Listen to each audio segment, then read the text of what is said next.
नमस्कार मित्रों, मैं डॉक्टर तन्वी सिंह अपने चैनल इटर्नल एडिसंस क्लासेस पर आप सभी का स्वागत करती हूँ।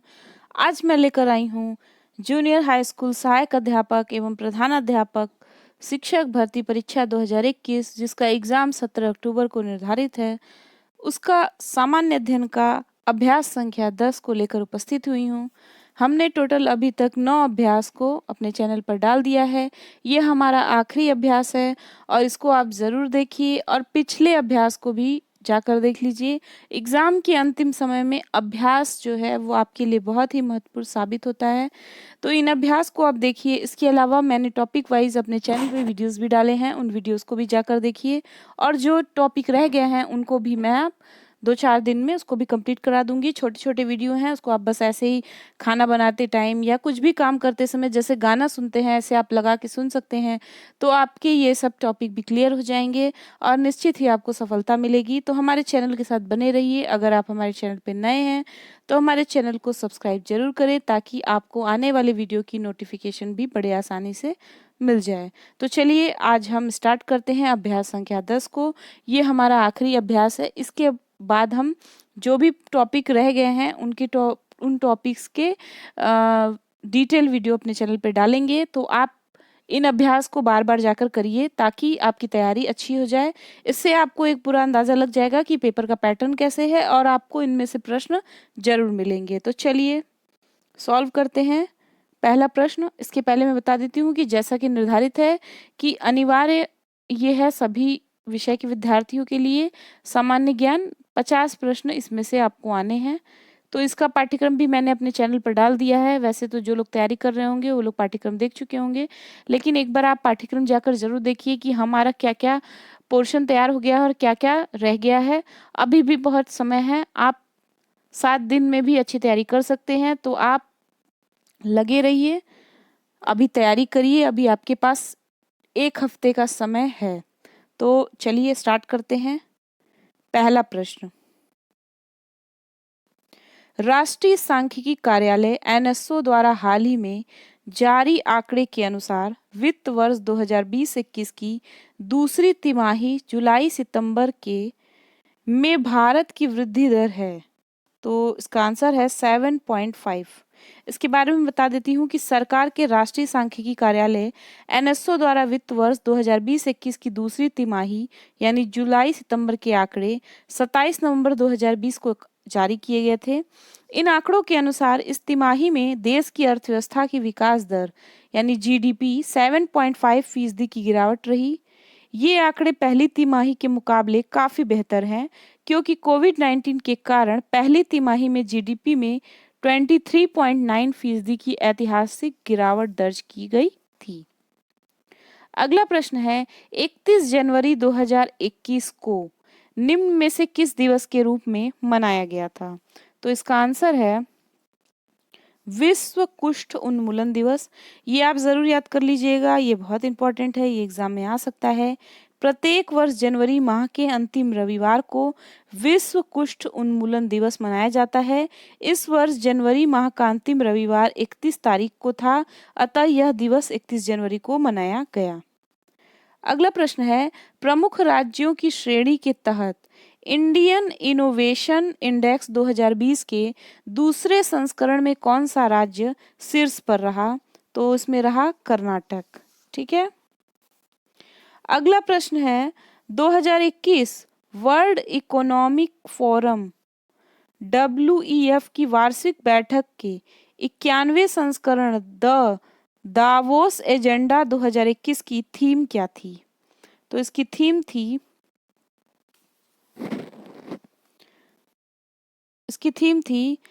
ए crucial year to rebuild trust. इसकी थीम थी a crucial year to rebuild trust. इसके बारे में बता देती हूँ मैं। 25 से 29 जनवरी 2021 के मध्य 2021 वर्ल्ड इकोनॉमिक फोरम WEF की वार्षिक बैठक द दावोस एजेंडा 2021 का 91वां संस्करण आभासी तरीके से हुआ। द दावोस एजेंडा 2021 की theme a crucial year to rebuild trust थी। अगला प्रश्न है, 5 जनवरी 2021 में संयुक्त राष्ट्र मानवाधिकार परिषद का प्रेसिडेंट चुनाव जीतने वाले का नाम है? तो उनका नाम है नाजत शमीम। जिनेवा में फिजी के प्रमुख राजनयिक फिजियन राजदूत नाजत शमीम खान ने संयुक्त राष्ट्र मानवाधिकार परिषद के अध्यक्ष पद के चुनाव में 47 में से 29 वोट प्राप्त कर जीत दर्ज की। उल्लेखनीय है कि फिजी यूएनएचआरसी के राष्ट्रपति पद का चुनाव जीतने वाला पहला प्रशांत द्वीप राष्ट्र बन गया है। वह ऑस्ट्रिया की एलिजाबेथ टीची फिसलबर्ग का स्थान लेंगी। अगला प्रश्न है, अंतर्राष्ट्रीय प्रवासी दिवस मनाया जाता है। तो अंतर्राष्ट्रीय प्रवासी दिवस 18 दिसंबर को मनाया जाता है। ध्यान रखिएगा, अंतर्राष्ट्रीय प्रवासी दिवस पूछ रहा है। प्रवासी कामगारों से जुड़े आज़ादी के साथ काम और मानवाधिकार जैसे मुद्दों पर लोगों के विचार साझा करने के उद्देश्य से अंतर्राष्ट्रीय प्रवासी दिवस विश्व भर में 18 दिसंबर को मनाया जाता है। अगला प्रश्न है, विश्व बैंक ने कारोबारी सुगमता को संशोधित रैंकिंग रिपोर्ट हाल ही में जारी की है। इस रिपोर्ट में भारत की रैंकिंग है, तो इस रिपोर्ट में भारत की रैंकिंग है 63। अगला प्रश्न है, 24 दिसंबर 2020 को निम्न में से कौन सा दिवस मनाया गया? तो 24 दिसंबर 1920 को राष्ट्रीय उपभोक्ता दिवस मनाया गया था। भारत सरकार ने 24 दिसंबर को राष्ट्रीय उपभोक्ता दिवस घोषित किया है क्योंकि भारत के राष्ट्रपति ने उसी दिन ऐतिहासिक उपभोक्ता संरक्षण अधिनियम 1986 को मंजूरी दी थी। विश्व उपभोक्ता अधिकार दिवस 15 मार्च को मनाया जाता है। ये भी बहुत इंपॉर्टेंट है। विश्व एड्स दिवस, देखिए विश्व उपभोक्ता अधिकार दिवस जो है ये 15 मार्च को मनाया जाता है। विश्व एड्स दिवस जो है वो 1 दिसंबर को मनाया जाता है और अंतर्राष्ट्रीय मानवाधिकार 10 दिसंबर को मनाया जाता है। ठीक है, तो राष्ट्रीय उपभोक्ता दिवस याद रखिएगा 24 दिसंबर को मनाया गया था। तो ये अभी नया है, तो आपके लिए बहुत इंपॉर्टेंट है, इसको जरूर याद कर लीजिएगा। राष्ट्रीय उपभोक्ता दिवस 24 दिसंबर। अगला प्रश्न है, भारत में जलवायु परिवर्तन पर पेरिस समझौते AIPA लक्ष्यों को प्राप्त करने के लिए हाल ही में एक शीर्ष समिति का गठन किया है। इस संदर्भ में निम्न कथनों में से कौन सा से कथन सत्य हैं? तो देख लेते हैं। भारत में कार्बन बाजारों को विनियमित करने का अधिकार इस समिति को नहीं होगा, ये गलत है। भारत पेरिस समझौता आधिकारिक रूप से 1 जनवरी को लागू होगा, ये सही है। पर्यावरण सचिव RP गुप्ता इस समिति के अध्यक्ष होंगे, ये भी सही है। तो आंसर होगा दूसरा और तीसरा। इसको हम एक बार देख लेते हैं। यह समिति पेरिस समझौते के तहत भारत में कार्बन बाजारों को विनियमित करने के लिए एक राष्ट्रीय प्राधिकरण के रूप में कार्य करेगा। इसके पास पर्यावरण संरक्षण अधिनियम 1986 की धारा 5 के तहत उद्योगों या किसी भी संस्था को भारत के लक्ष्यों के अनुरूप क्लीनर प्रयासों के अनुपालन के लिए दिशा निर्देश जारी करने की शक्ति होगी। हाल के दिनों में चर्चा में रहे RCEP के संदर्भ में निम्न कथनों पर विचार करिए।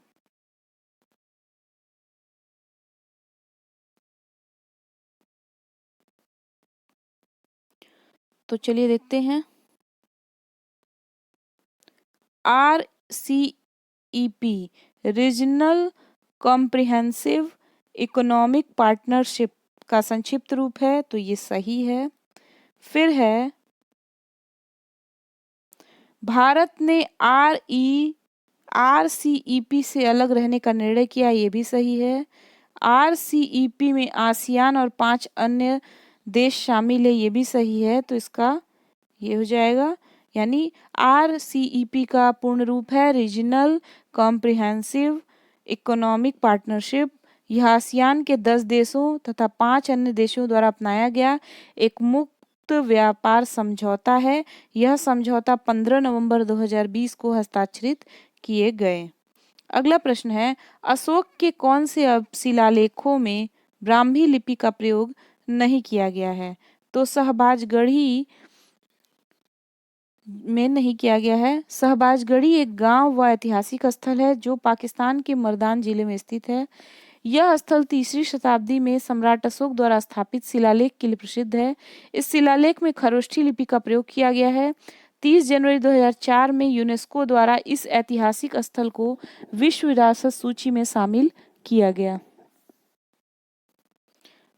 अगला है मेगास्थनीज, जिन्होंने भारत के बारे में प्रसिद्ध ग्रंथ इंडिका लिखी, वह मूल रूप से किस देश के निवासी थे? तो वो ग्रीस के निवासी थे। मेगास्थनीज चंद्रगुप्त मौर्य के दरबार में आए थे और उन्होंने जो भी देखा था वो इंडिका नामक पुस्तक में लिखा था। अगला प्रश्न है, विजयनगर साम्राज्य के संस्थापक कौन थे? तो विजयनगर साम्राज्य के संस्थापक थे हरिहर एवं बुक्का। विजयनगर साम्राज्य की स्थापना हरिहर और बुक्का नामक दो भाइयों ने 1336 ईस्वी में किया था। वर्तमान में विजयनगर का नाम हम्पी है। विजयनगर साम्राज्य में निम्न राजवंशों ने शासन किया: संगम, सालुव, तुलुव, अरविडु वंश। संगम वंश के संस्थापक हरिहर और बुक्का थे। यह एक हिंदू राजवंश था। चलिए अगला प्रश्न है, निम्नलिखित किन सम्राटों के शासनकाल में भारत का पहला मुद्रा रुपया मुद्रित हुआ था? शेर शाह सूरी। शेर शाह सूरी के शासनकाल में भारत का पहला मुद्रा रुपया जारी किया गया था, जो आज के रुपये का अग्रदूत है। रुपए के अलावा 3 धातु की सिक्का प्रणाली तथा ग्रैंड ट्रंक रोड का निर्माण भी शेर शाह सूरी ने करवाया था। किस संत को रामायण के रचयिता वाल्मीकि का अवतार माना जाता है? गोस्वामी तुलसीदास को। भारत में पहली रेलगाड़ी किस वर्ष में और किन दो स्थानों के बीच में चली थी? 1853 में बम्बई से ठाणे के मध्य। उस समय लॉर्ड डलहौजी थे गवर्नर। 16 अप्रैल 1853 को मुंबई से ठाणे के मध्य 34 किलोमीटर छोटे रेल मार्ग पर चलाई गई थी। थोड़ा सा कुछ चीजें मैं यहाँ पे बता देती हूँ कि पहला विद्युतीकरण रेल मार्ग मुंबई से कुर्ला के मध्य बनाया गया। फिर है, भारतीय रेल एशिया की बृहत्तम तथा विश्व की तृतीय बृहत्तम रेलवे प्रणाली है। अगला है, रेलवे की लंबाई की दृष्टि से चौथा स्थान अमेरिका, रूस, चीन के बाद भारत रखती है। अगला है, स्वामी दयानंद सरस्वती ने किस शहर में पहली बार 1875 में आर्य समाज की स्थापना की थी? बॉम्बे, अब मुंबई। आर्य समाज एक हिंदू सुधार आंदोलन है जिसकी स्थापना स्वामी दयानंद सरस्वती ने 1875 ईस्वी में बॉम्बे में की। स्वामी दयानंद सरस्वती द्वारा रचित सत्यार्थ प्रकाश नामक ग्रंथ आर्य समाज का मूल ग्रंथ है। खुदीराम बोस को ब्रिटिश न्यायाधीश मजिस्ट्रेट की हत्या के प्रयास के लिए फांसी दी गई थी। किसकी हत्या के प्रयास के लिए फांसी दी थी? किंग्सफोर्ड को। ठीक है, इसकी स्टोरी मैं आपको कभी बता दूंगी। अगला है, भारत और पाकिस्तान के बीच ताशकंद समझौता कब हुआ था? तो भारत और पाकिस्तान के बीच ताशकंद समझौता जो हुआ था वो 1966 में 10 जनवरी 1966 को भारत पाक युद्ध 1965 के दौरान किया गया था। ताशकंद समझौता ताशकंद में किया गया जो अब उज्बेकिस्तान में है।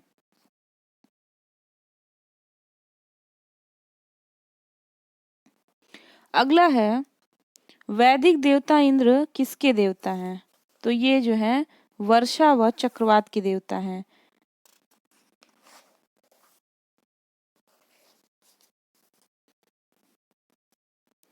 अगला है, बस्तर एक आदिवासी जिला किस राज्य में है?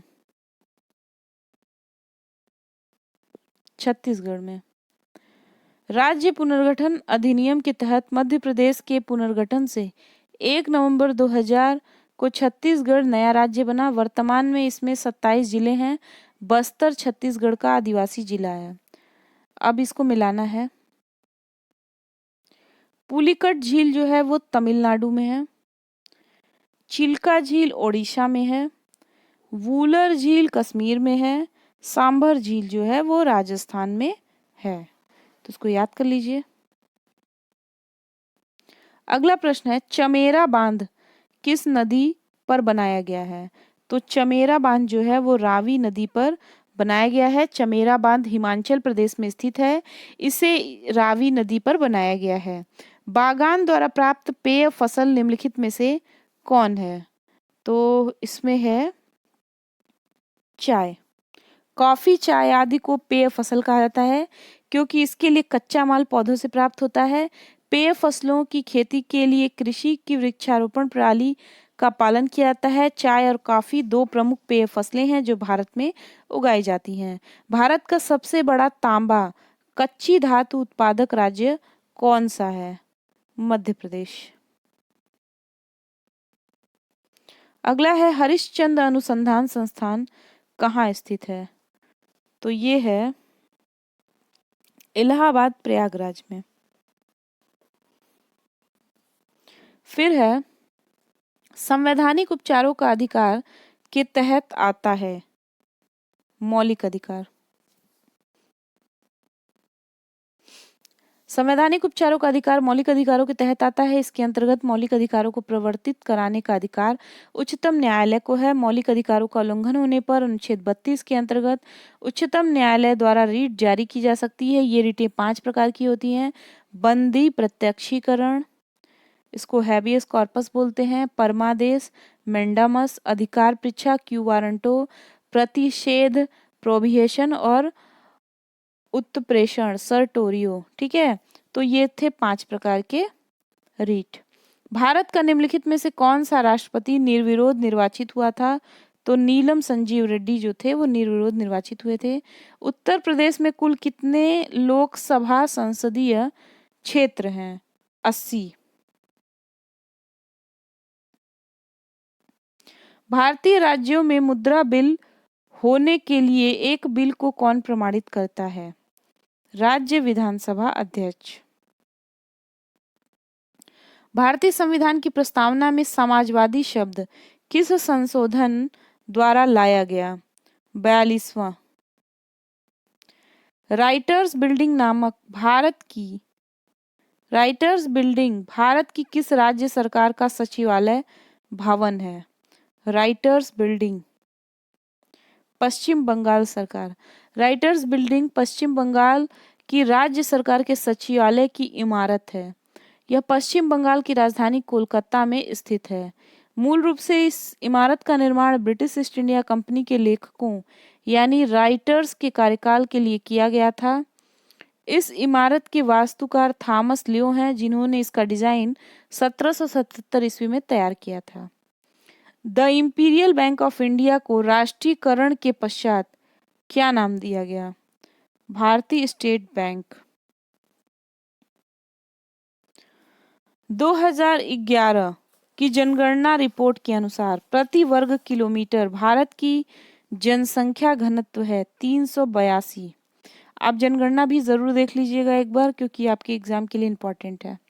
स्वच्छ भारत अभियान जिसमें आम सफाई के साथ बड़ी संख्या में शौचालयों का निर्माण होना है का शुभारंभ कब किया गया? 2 अक्टूबर 2014।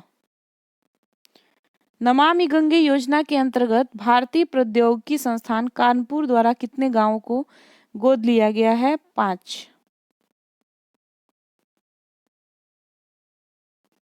संघनन जल चक्र की प्रक्रियाओं में से एक है। संघनन के बारे में निम्नलिखित में से कौन सा कथन सत्य है? वाष्प अवस्था को तरल अवस्था में बदला जाता है। निश्चित ताप पर वाष्प का द्रव में बदलना संघनन कहलाता है। दांडेली वन्य जीव अभयारण्य किस राज्य में है? ये बहुत इंपॉर्टेंट है। तो दांडेली वन्य जीव अभयारण्य जो है वो कर्नाटक राज्य में स्थित है।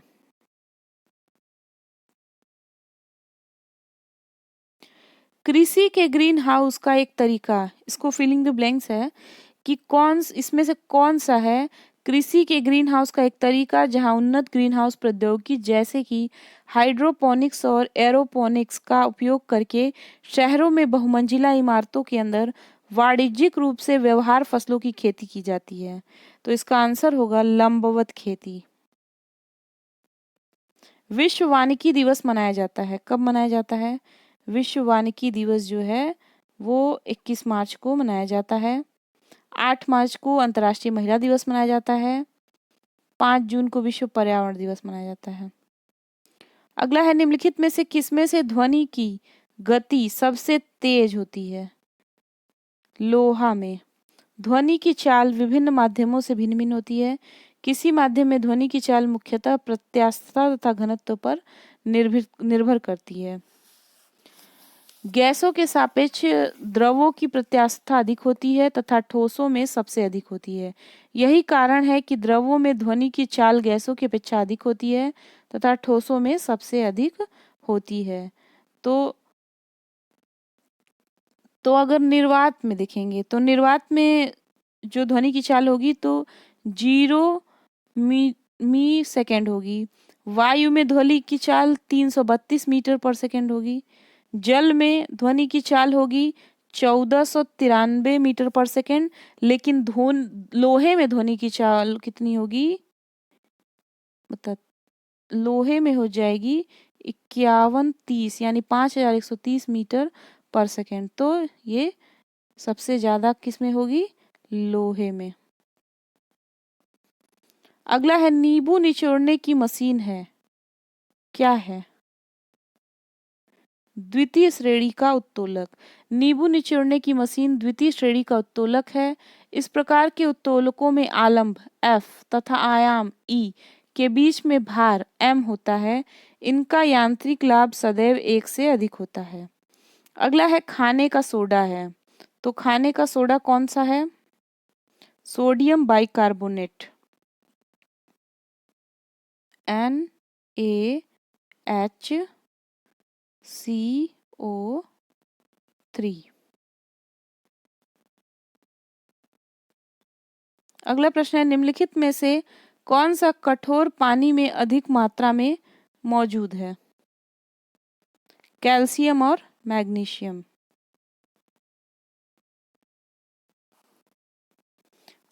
फिर है, निम्नलिखित में से कौन सा हार्मोन पीयूष ग्रंथि से स्रावित नहीं होता है? सेक्रेटिन।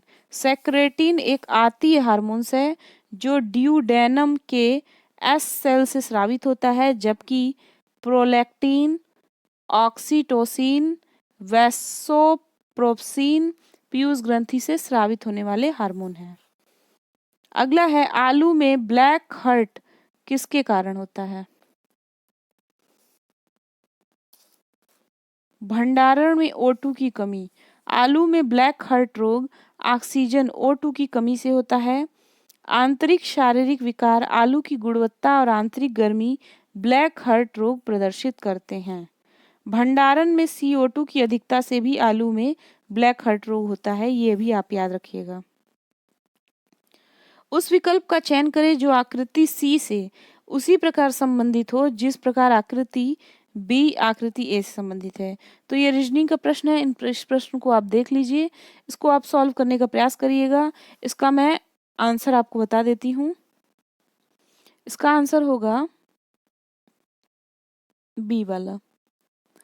जिस प्रकार आकृति ए का दर्पण, मैं थोड़ा सा बता देती हूँ, जिस प्रकार आकृति ए का दर्पण प्रतिबिंब आकृति बी है, उसी प्रकार आकृति सी का दर्पण प्रतिबिंब विकल्प बी में दी गई आकृति होगी। तो इसका आंसर होगा बी।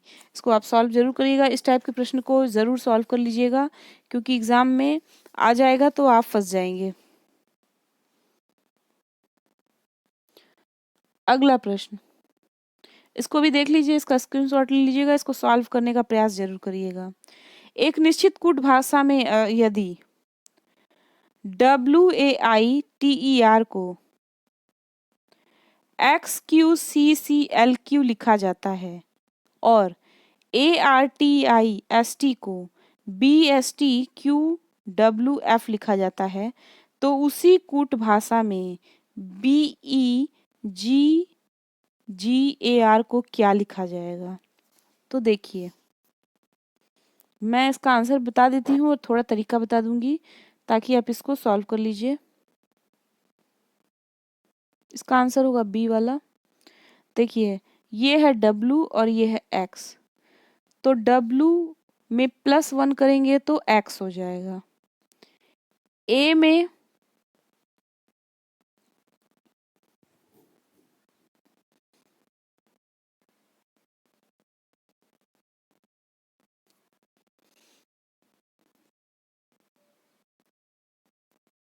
फिर इसके बाद आपको इसको पूरा ऐसे ऐसे ऐसे ऐसे मिलाना है। तो इसको आप सॉल्व कर लीजिएगा। मैं इसका तरीका बता देती हूँ कि आप पहले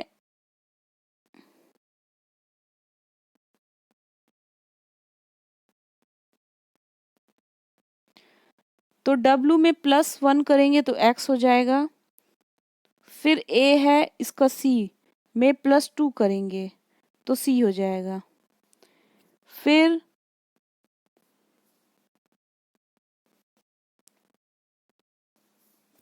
इसको आप लोग सॉल्व कर लीजिएगा क्योंकि समय बहुत कम है, वीडियो बहुत लंबी हो जाएगी। मैं इसका आपको आंसर बता देती हूँ, इसको आप सॉल्व कर लीजिएगा। मैं अगली वीडियो में इसको बता दूंगी कि कैसे ये सॉल्व होगा। तो इसका आंसर आपका बी वाला होगा। बी वाला कैसे होगा इसको आप खोज लीजिएगा। अगला प्रश्न है, जब एक दीवार घड़ी में समय अपराह्न 3:25 दिखाता है तो घंटे की सुई और मिनट की सुई के बीच न्यून कोण क्या होगा? तो इसका आंसर होगा 47.5 डिग्री। इसको घड़ी वाले सेगमेंट में जाके आप सॉल्व करिएगा, वहां से आपको पता चल जाएगा। इसको भी मैं सॉल्व करा लूंगी क्योंकि ये प्रश्न का पैटर्न मैं दिखा रही हूँ आपको, तो यहाँ पे वीडियो बहुत लंबी हो जाएगी, इसलिए मैं इसको सॉल्व नहीं करा रही हूँ। दो कथन क्रमशः अभिकथन A और R के रूप में दिए गए हैं। इनके विषय में दी गई टिप्पणियों में से सही को चुनना है। तो पहला अभिकथन है, कुछ उद्योगों द्वारा उत्सर्जित मीथेन गैस के फलस्वरूप भूमंडलीय विषमीकरण होता है। कारण, मीथेन एक भारी गैस है और यह वायुमंडल के निचले क्षेत्रों में जमा होती है। तो इसका आंसर होगा ए सत्य है लेकिन आर असत्य है। क्यों?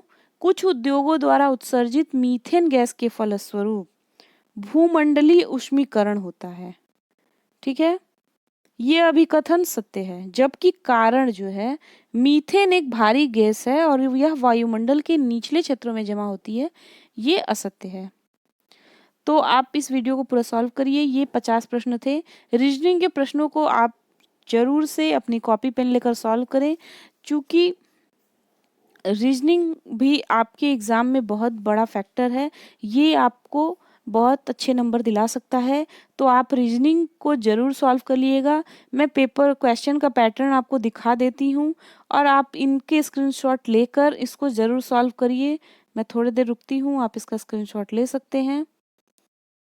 फिर अगला प्रश्न ये है, इसका स्क्रीनशॉट ले लीजिए, इसको सॉल्व करिए।